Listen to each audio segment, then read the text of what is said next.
Hallelujah. आइए इस प्रभात के समय उस जीवित परमेश्वर की हम आराधना करें। परमेश्वर के उस महान अनुग्रह के द्वारा, उसके फजल के द्वारा एक नया दिन परमेश्वर ने हमें दिखाया। वो दिन जो कि हमने अपनी जिंदगी में कभी भी नहीं देखा। हमारी जिंदगी का एक और दिन उसने बढ़ा कर दिया। उसके राज्य के एक और दिन उसने हमको नजदीक किया। इसलिए हम आइए उसके उस अनुग्रह में होते हुए, उसके फजल को हम याद करते हुए मिलकर हम उसकी आराधना करें, उसके नाम की हम स्तुति करें। हालेलुया।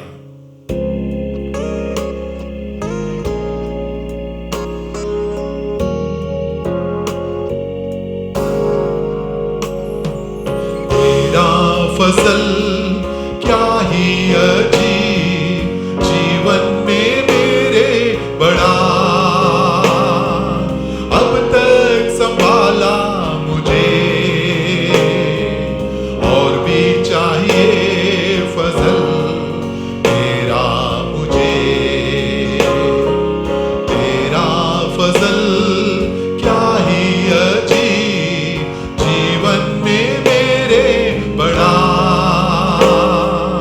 अब तक संभाला मुझे,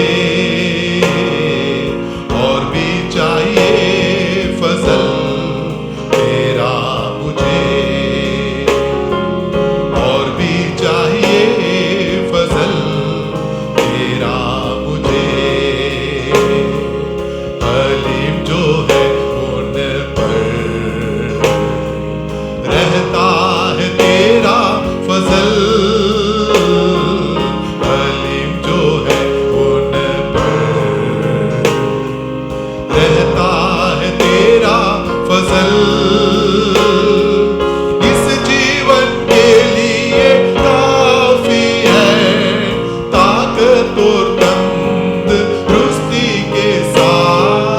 इस जीवन के लिए काफी है ताकत और तंदुरुस्ती के साथ।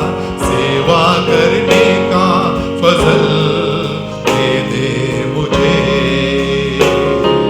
सेवा करने का फजल दे दे मुझे। तेरा फजल क्या ही अजीब जीवन में मेरे बड़ा, अब तक संभाला मुझे, और भी चाहिए फजल तेरा मुझे, और भी चाहिए फजल तेरा मुझे। बच गया खतरे से मैं,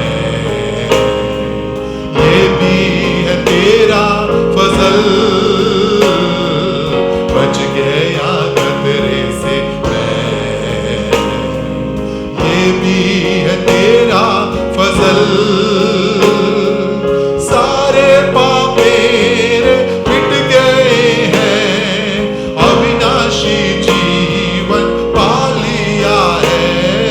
सारे पाप मेरे मिट गए हैं, अविनाशी जीवन पा लिया है। उसे संभालने का फजल दे दे मुझे, उसे संभालने का फजल दे दे मुझे। तेरा फजल क्या ही अजीब जीवन में मेरे बड़ा, अब तक संभाला मुझे, और भी चाहिए फजल तेरा मुझे, और भी चाहिए फजल तेरा मुझे। संत पौलुस कहता है उसका अनुग्रह मेरे लिए काफी है। हालेलुया। हमारे शारीरिक चंगाई के लिए उसका अनुग्रह हमारे लिए काफी है। हमारी मानसिक व्यथाओं में हमें शांति के लिए उसका अनुग्रह हमारे लिए काफी है। संत पौलुस ने कहा, मैंने 3 बार परमेश्वर से प्रार्थना की, लेकिन परमेश्वर ने मुझसे यही कहा कि हे पौलुस, मेरा अनुग्रह तेरे लिए काफी है। इस प्रभात के समय क्यों ना एक और बार हम परमेश्वर की उपस्थिति में दिलेरी के साथ हम परमेश्वर से कहें, परमेश्वर हाँ, आपका फजल मेरे लिए काफी है। हालेलुया।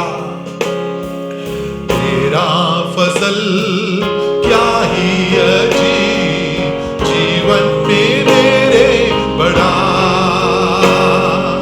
अब तक संभाला मुझे, और भी चाहिए फजल तेरा मुझे, और भी चाहिए फजल तेरा मुझे,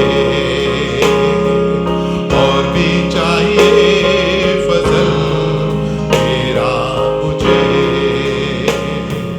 और भी चाहिए फजल तेरा मुझे।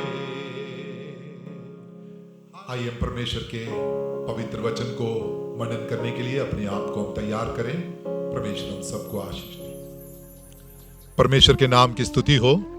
इस नए प्रभात के लिए एक और बार फिर से परमेश्वर के चरणों में उसके वचन के सामने आने के लिए, उसके वचन को मनन करने के लिए परमेश्वर ने हमें मदद किया।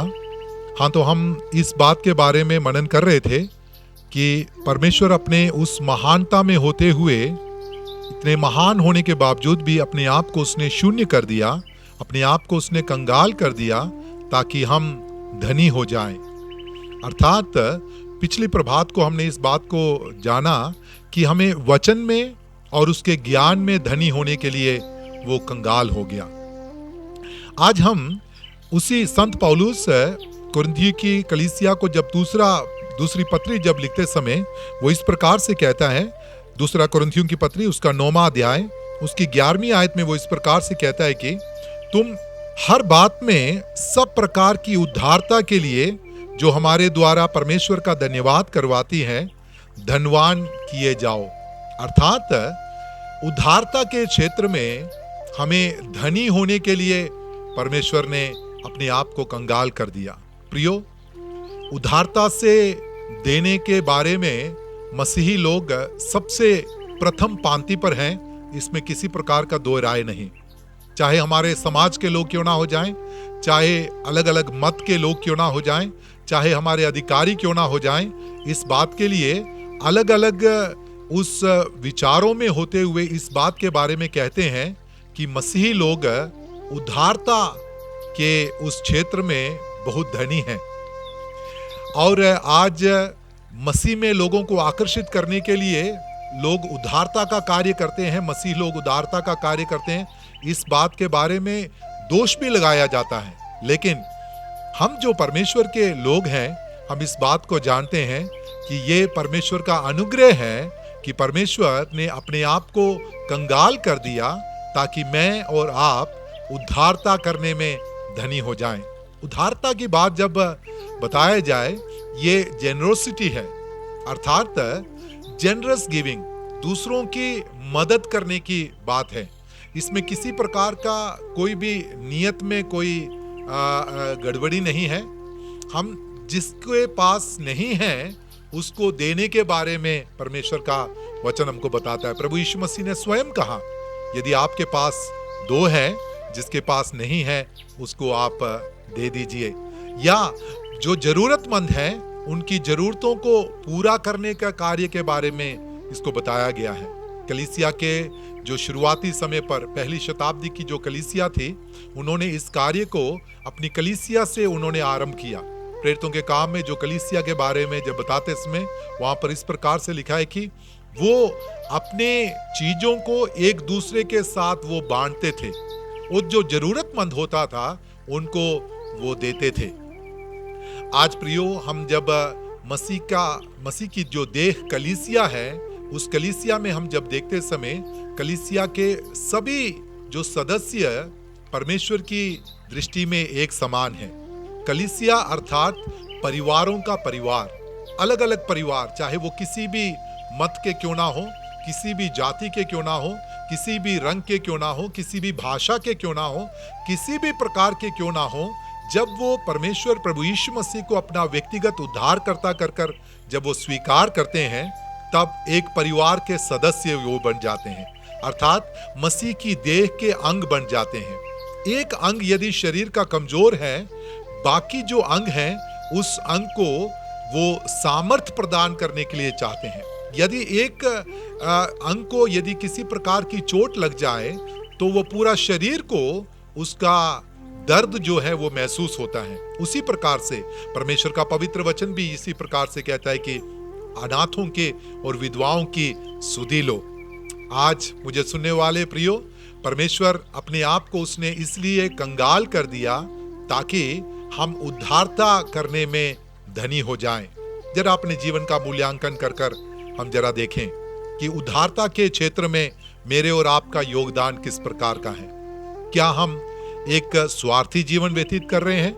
हमारे पास सब कुछ होने के बावजूद भी यदि किसी जरूरतमंद को हम देख रहे हैं तो क्या उनको देखकर अपनी आंखों को मूंद रहे हैं, या उनकी जरूरतों को पूरा करने के लिए अपने हाथ को आप आगे की ओर बढ़ा रहे हैं? प्रभु यीशु मसीह इसलिए अपने आप को उसने कंगाल कर दिया ताकि हम उद्धारता करने में धनी हो जाएं। उद्धारता की बात किसी स्वार्थ पर निर्भर नहीं है प्रियो, ये एक निस्वार्थ एक उद्धारता है। प्रभु यीशु मसीह ने इस निस्वार्थ जो उद्धारता को मेरे लिए और आपके लिए दिखाया, उसे हम आगापे प्रेम कहते हैं, जिसमें किसी प्रकार का कोई भी शर्त सम्मिलित नहीं है। उसी प्रकार से बगैर किसी शर्त के दूसरों के लिए उद्धारता करने के लिए मुझे और आपको परमेश्वर मदद करने पाए। अपने जीवन को परमेश्वर के सामने समर्पित करें, प्रार्थना करें कि परमेश्वर आपके कंगाल होने के कारण उद्धारता करने में मुझे आप धनी बना लीजिए। इस वचन के अनुसार परमेश्वर हम सबको आशीष दे। आइए हम प्रार्थना करें। प्रेमी पिता परमेश्वर, मुझे सुनने वाले सभी श्रोताओं को एक और बार आपकी कृपा के सिंहासन के सामने मैं लेकर आता हूं। परमेश्वर, उद्धारता के क्षेत्र में यदि कोई भी कमजोर है परमेश्वर, आज आप उनके हृदय को ऐसे तैयार कर दीजिए ताकि परमेश्वर जरूरतमंदों तक अपने उस सहायता को पहुंचाने के लिए उद्धारता करने में वो धनी हो जाएं। यदि किसी भी प्रकार के कोई जरूरतमंद मुझे सुन रहे हो परमेश्वर, उनकी जरूरतों को आप पूरा कर दीजिए। आप यहोवा यिरे हैं, मुहैया कर देने वाले परमेश्वर हैं। उनकी सारी जरूरतों को पूरा कीजिए। प्रभु यीशु मसीह के पवित्र नाम से मांगते हैं, आमीन। परमेश्वर ने चाहा तो अगले प्रभात को फिर से हम मिलेंगे। सबको जय मसीह।